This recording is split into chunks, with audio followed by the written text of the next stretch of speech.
The show only lasted 2 seasons, but as we fast forward, we find they are still bosom buddies. The television environment has changed dramatically throughout the years, impacted by altering cultural conventions, societal ideals, and preferences. While television has always represented its own period, it's interesting to speculate on how some vintage shows might be regarded through today's progressive lens. Stay with us to view 20 shows that would create quite a controversy if they were aired today. Number 20. Charlie Angels. The Jiggle TV style made its imprint at a key period in television history when the medium evolved from conservatively clad female homemakers to daring divas in low-cut blouses and high-rise miniskirts. Popular shows such as Charlie's Angels highlighted this tendency to viewers across the country. However, not everyone welcomed it with open arms. Paul Klein, an NBC executive, invented the phrase Jiggle TV to criticize ABC's approach to developing shows that focused on excessive titillation and action-oriented narratives. These shows had good ratings, but they also drew some criticism. Despite the reaction, ABC thrived in the Jiggle TV period throughout the 1980s. They produced nostalgic sitcoms that not only entertained, but also kept viewers coming back for more. Charlie's Angels, especially the first season, is a notable example of Jiggle TV. Farrah Fawcett, who played the blonde bombshell Jill Monroe, became a symbol of this trend. Between 1971 and 1981, the show garnered viewers ranging in age from 14 to 65, with a regular audience turning in each week. Despite the fact that the cast varied over the span of 7 years, their distinctive sensual flair remained consistent. Beautiful women like Cheryl Ladd and Jacqueline Smith played private detectives on the program for 5 beautiful years. Every youngster growing up at the time had their eyes fixed on the TV throughout its broadcast. Charlie's Angels delivered a proven recipe for entertainment, with thrilling, covert crime-solving exploits that left viewers wanting more. Number 19. I Dream of Jeannie. I Dream of Jeannie is a classic television series that first aired in the 1960s, but remained extremely successful in syndication throughout the 1970s. While it is a beloved program, there are several parts of it that would be exceedingly troublesome if shown today. The show's premise revolves around a scantily dressed Jeannie who refers to the guy who rubs her lamp as master and feels obligated to grant his desires. This scenario, which appears to be the result of an individual-run TV studio with little input from women, raises issues about objectification and power imbalances. The title Master indicates subservience and a disturbing power dynamic that is contrary to modern ideals of respectful partnerships. In addition, the program features a romance storyline in which the genie, Jeannie, falls in love with and marries her master. This romantic twist is based on the intrinsically problematic master-servant dynamic, which raises ethical problems regarding consent and compulsion. In today's cultural milieu, when there is a great emphasis on fostering healthy relationships, consent, and gender equality, the representation of such interactions in I Dream of Jeannie would almost certainly face substantial criticism. Even in a comic setting, the show's focus on these topics would be considered outdated and inappropriate. Number 18. Bosom Buddies. Bosom Buddies launched Tom Hanks's brilliant career by presenting the exploits of 2 males who create feminine personalities in order to find inexpensive lodgings. Despite the fact that the program only lasted 2 seasons, it is an important addition to Hanks's resume. However, given the contemporary atmosphere with continuous disputes over gender and gender identity, the chances for repeats seem dubious. In Bosom Buddies, the characters use the humorous notion of dressing up as ladies.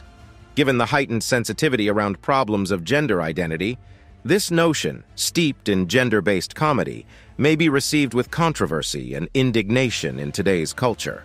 Contemporary discourse emphasizes the need to respect varied gender experiences and avoid stereotypes or harmful depictions. Some audiences, particularly those fighting for more tolerance and understanding of gender identity, may view males mimicking women for humorous purposes as backward and potentially disrespectful. In this setting, the reaction to a sitcom like Bosom Buddies now would most certainly be different from when it first aired. Cultural awareness and changing societal norms surrounding gender problems have resulted in a greater emphasis on ethical and respectful media depiction. Number 17. The Black and White Minstrel Show.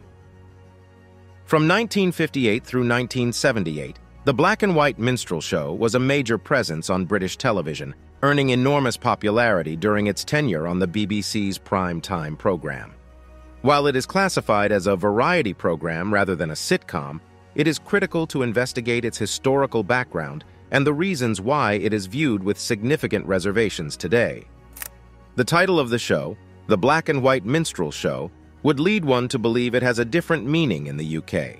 However, in this context, the name minstrel show refers to its American equivalent, which began in the early 1800s and included white actors dressed in blackface, performing racist caricatures of black people.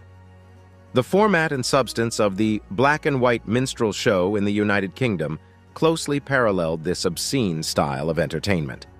Minstrel performances were seen as extremely racist and insulting in the United States, leading to their decline and ultimate abolition.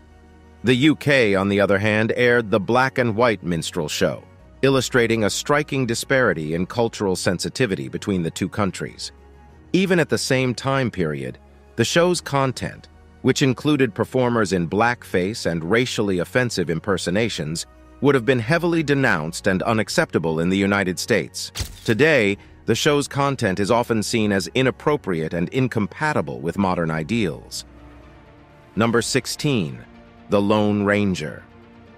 The Lone Ranger is one of television's most renowned and popular Western series. The series presented an unusual friendship between a cowboy and a Native American, with the goal of breaking down boundaries by stressing how these characters put aside their differences for loving affection. However, upon reconsideration, the show's representation of Native Americans falls short of modern expectations and might be considered insulting. Tonto, the show's principal Native American character, translates to fool. This name symbolizes cultural insensitivity, which is deemed derogatory by today's standards. While the show's intention was to encourage friendliness and collaboration, the character names and certain Native American depictions ended up propagating damaging stereotypes.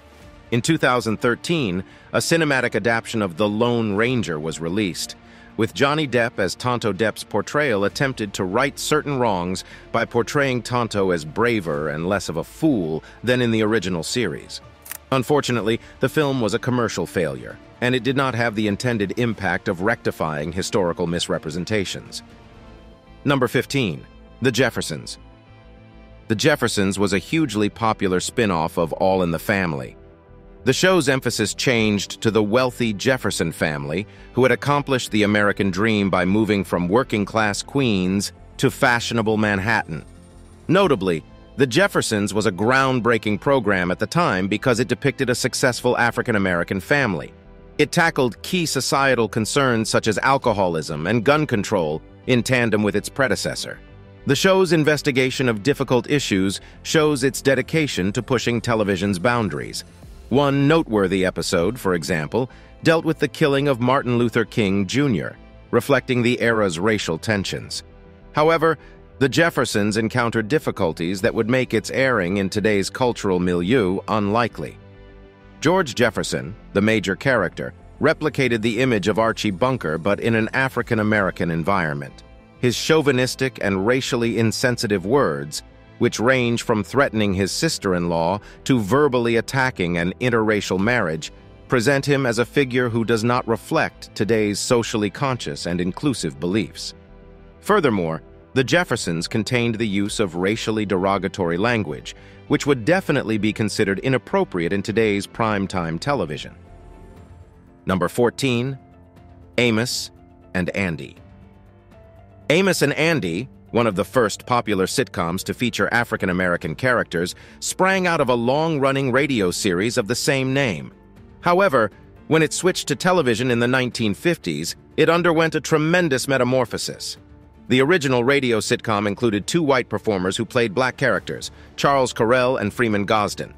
Such casting choices were typical in radio and even cinema, demonstrating a lack of diversity and cultural awareness prominent at the time when Amos and Andy first aired on TV. It signaled a shift in casting. Alvin Childress portrayed Amos while Spencer Williams played Andy. While this was a step forward toward a more accurate depiction, it did not absolve the show of criticism. The NAACP, among others, criticized the show, claiming that the characters remained stereotyped and insulting. The characters' portrayal was seen as perpetuating negative racial stereotypes, undermining the possibility of constructive representation. The criticism from the NAACP and other critics, along with the loss of advertisers, forced CBS to terminate Amos and Andy in 1963. Number 13. All in the Family. All in the Family was clearly a pioneering show in its day, daring to explore serious social topics that other sitcoms of the age avoided. It approached controversial topics like racism, abortion, and the Vietnam War. However, one prominent figure complicates its place in television history: Archie Bunker, probably the most perplexing and, at times, endearing bigot in TV history. Carol O'Connor's character, Archie Bunker, is a cultural icon noted for his provocative and sometimes profane statements. "They're wonderful people. They're lovely people, but they're also colored people," he says, reflecting his horribly out-of-date notions about race. On the sitcom, Archie's narrow-mindedness was depicted as a source of amusement and, at times, a spark for significant talks. While Archie's daughter, Gloria, and son-in-law, Mike, functioned as voices of reason, all in the family, occasionally went short of rejecting Archie's racist ideas. In retrospect, this vagueness is troubling. Archie's opinions and words would be considered unsuitable for broadcast today, demonstrating the progression of societal norms surrounding racial sensitivity and inclusivity. When analyzing All in the Family, we must also acknowledge the show's great cast and its creator, Norman Lear. Lear's vision was essential in stretching television's boundaries, transforming it into a forum for social criticism and change. Number 12. Baywatch. Despite its 1989 debuts, Baywatch, a beloved television series, captivated the hearts of many fans with its lifeguard-focused narrative, encapsulating the exhilaration and laissez-faire atmosphere. The popularity of the show spawned spin-offs and even films based on its theme. While Baywatch entertained its viewers, it was not without its detractors, notably over its portrayal of women. The theme of the show revolved around a crew of lifeguards patrolling the beaches, combining daring rescue events with personal drama and humor. Despite being a late 1980s production, Baywatch became an iconic depiction of the era's entertainment. The show's success produced spin-offs and even cinematic versions, illustrating the show's enduring effect and appeal. Baywatch developed a devoted fan following that liked the show's blend of action, drama, and humor. However, it is crucial to note that Baywatch was not without criticism, notably for its portrayal of women. Some fans and critics said that the show objectified women by emphasizing the physical attractiveness of its female cast members. Swimsuits were featured in several sequences, raising worries about the show's emphasis on appearance over substance. Number 11. Three's Company. "We've Been Waiting for You" is a memorable tagline from the hit ABC television sitcom Three's Company, which premiered in 1977 and became a huge hit. This comedy propelled John Ritter and Suzanne Summers to stardom. However, when we look back at the program now, it's clear that the idea and some components of the show would be unpopular in today's culture. Three's Company centers around a single guy, Jack Tripper, who lives with two unmarried ladies, Janet and Chrissy. In the play, the trio tries to persuade their tough landlord, Mr. Roper, that Jack is gay in order to escape eviction. This idea, which is based on outmoded and unpleasant prejudices, would simply not work in modern times. To begin with, the assumption that a landlord would object to a single guy living with two women is based on outmoded ideals of decorum. Such living arrangements are already normal and ordinary. As a result, the show's basic concept becomes outmoded, and the show's ending, in which Mr. Roper relents on his belief that Jack is gay, displays a sort of homophobia that is no longer acceptable. To make matters worse, John Ritter's character, Jack, pretends to be homosexual by embracing the exaggerated cliches of an effeminate gay guy. This representation is based on derogatory stereotypes, which further dates the program and renders it incompatible with current standards. While John Ritter's comedy performance was unquestionably excellent, it's improbable that today's audience would respond favorably to a play based on such outmoded and objectionable topics. Number 10. Battle of the Network Stars. Even for those who were not sports fans, Battle of the Network Stars was an exceptionally distinctive television program. It allowed fans to see their favorite TV personalities compete in different strength and talent tests. Furthermore, the show was a classic example of that era's programming, largely centered on watching women dressed in tight costumes perform strange chores. In fact, this was one of the motivations for the show's inception. As the creators were fully aware of the unique and innovative work they were producing for the annals of television history. Battle of the Network Stars was a daring and appealing notion. The sight of their favorite actors, who normally performed characters unrelated to sports, delving into athletic events, was a pleasure for audiences. The thrill of witnessing performers from other networks competes in a friendly yet fiercely competitive setting made the show a one-of-a-kind and fascinating addition to television. The show's appeal to a wide spectrum of viewers, including people who do not generally watch sports, was one of its most prominent features. Traditional sports programming catered to sports fans, while Battle of the Network Stars provided a different type of entertainment. It served as a link between the worlds of athletics and entertainment, attracting a varied audience that included fans of the featured stars, as well as people looking for an enjoyable distraction. However, some viewers and commenters expressed discomfort about the emphasis on watching women execute activities in revealing clothing, implying that it objectified female participants. This facet of the show's development was purposeful on the part of its makers, in order to draw viewers and build excitement. Number 9. The Dukes of HAZZARD. The Dukes of HAZZARD is a famous television series that captivated many fans, but it confronts considerable hurdles in today's cultural milieu owing to a symbol extensively used in the program. The Duke brothers, the key protagonists of The Dukes of HAZZARD, drive a customized Dodge Charger known as the General Lee. On the roof of this car hangs a big Confederate flag. This was designed as a symbol of Southern history and rebellious attitude in the setting of the production. However, in modern culture, the Confederate flag has become a profoundly divisive emblem. The terrible church massacre in Charleston, South Carolina in 2015 sparked a global discussion and protest against the Confederate flag. Given the heightened knowledge of the flag's relationship with racism and the tragic history it represents, a primetime sitcom featuring such a symbol would be exceedingly improbable today. In fact, several big merchants, including Walmart, stopped selling products with the Confederate flag in reaction to public outrage, emphasizing the symbol's incompatibility with modern principles of tolerance and sensitivity. While The Dukes of HAZZARD has a nostalgic place in television history and remains beloved by many for its action-packed adventures and colorful characters, the presence of the Confederate flag on General Lee would undoubtedly be a significant barrier to the show's airing in today's culture. Number 8. Running ZACK. During a class presentation on lineage, the episode Saved by the Bell dives into the character's familial origins in the TV show Running ZACK. While the show does investigate various family histories, it does so with some errors. During these lectures, spectators discover interesting facts about the characters' backgrounds. Slater's great-grandfather was a matador.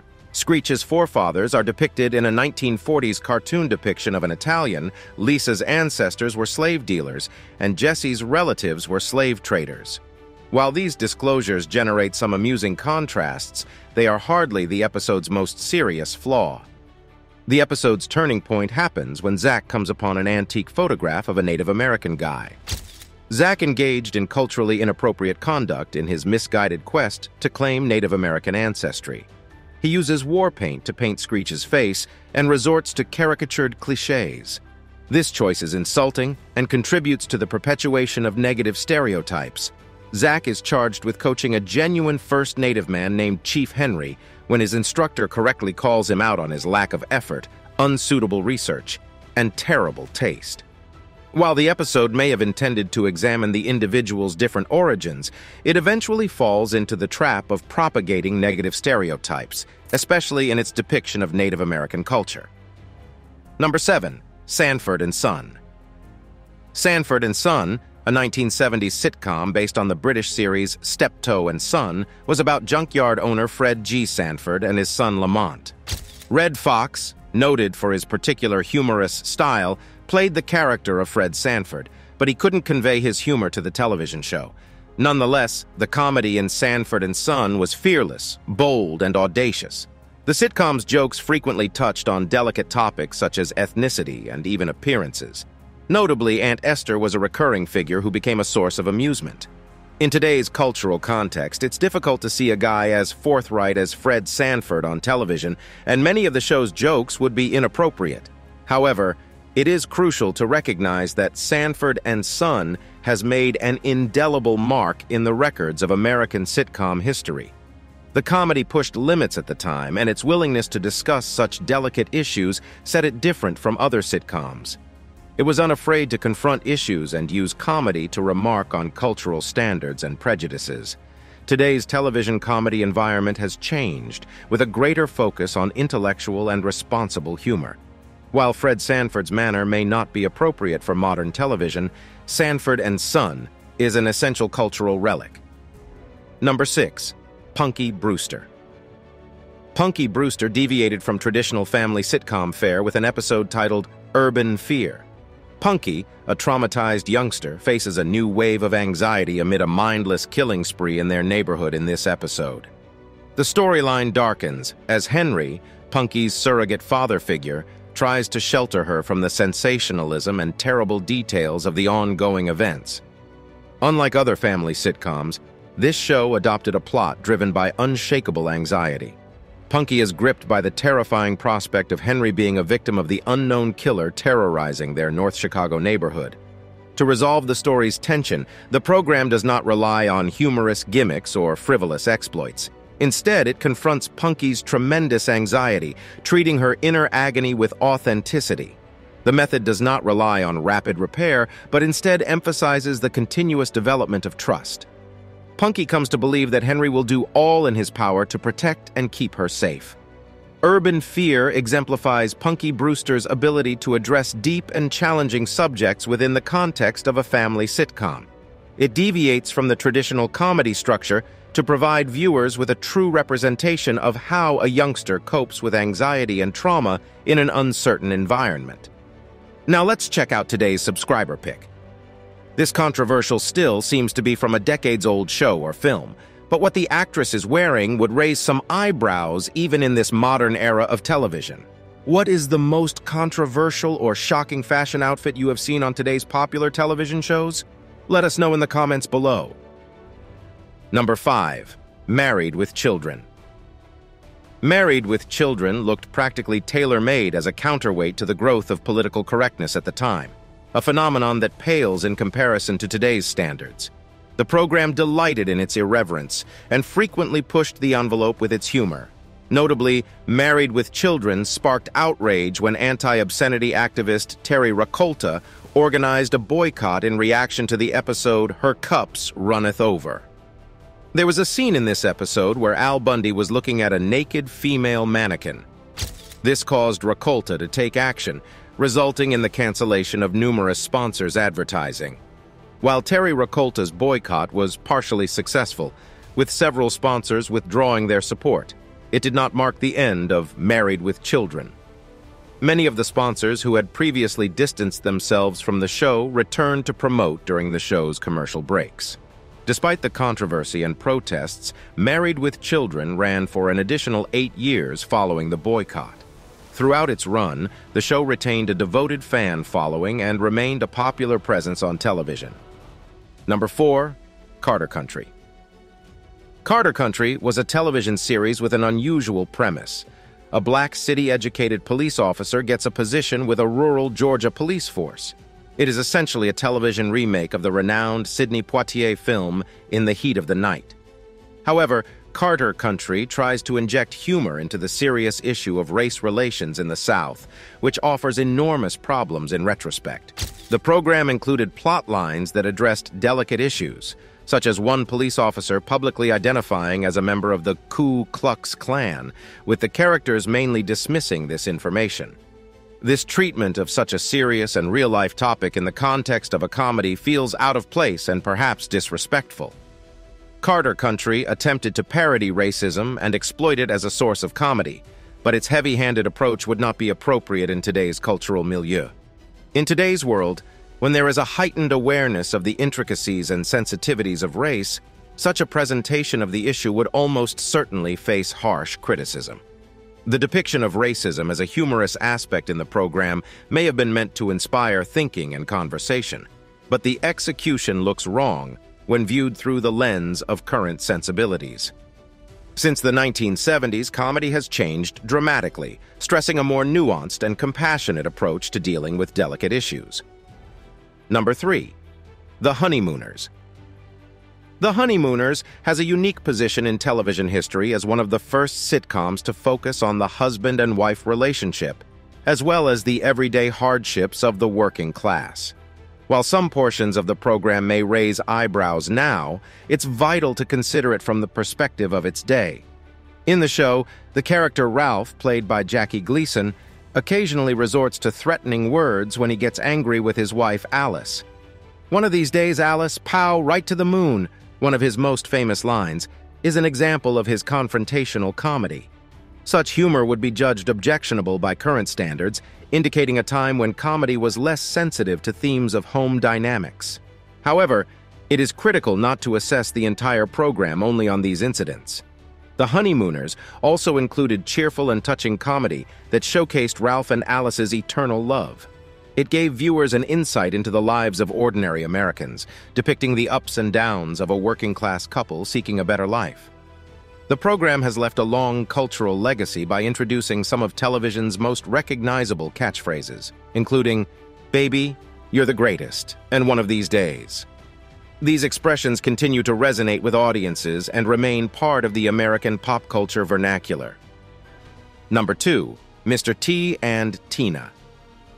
Mr. T and Tina began as an intriguing concept, a spin-off of the hugely successful Welcome Back, Kotter, starring the enormously talented and charming Pat Morita. The program, which featured one of the first primarily Asian American casts, held the potential of being a progressive, groundbreaking series. However, it rapidly deteriorated into a terrible representation that, by today's standards, is cringe-inducing. Instead of being a progressive light, Mr. T and Tina slipped into ugly Asian stereotypes, marking a terrible era in its history. By modern standards, these stereotypes are highly cruel and incorrect, demonstrating how far we've gone in identifying and fighting damaging depictions. The offensive content stretched beyond cultural stereotypes to other areas of the show as well. Unfortunately, Mr. T and Tina did not connect with 1970s audiences, who found the stereotypes unpleasant and disgusting.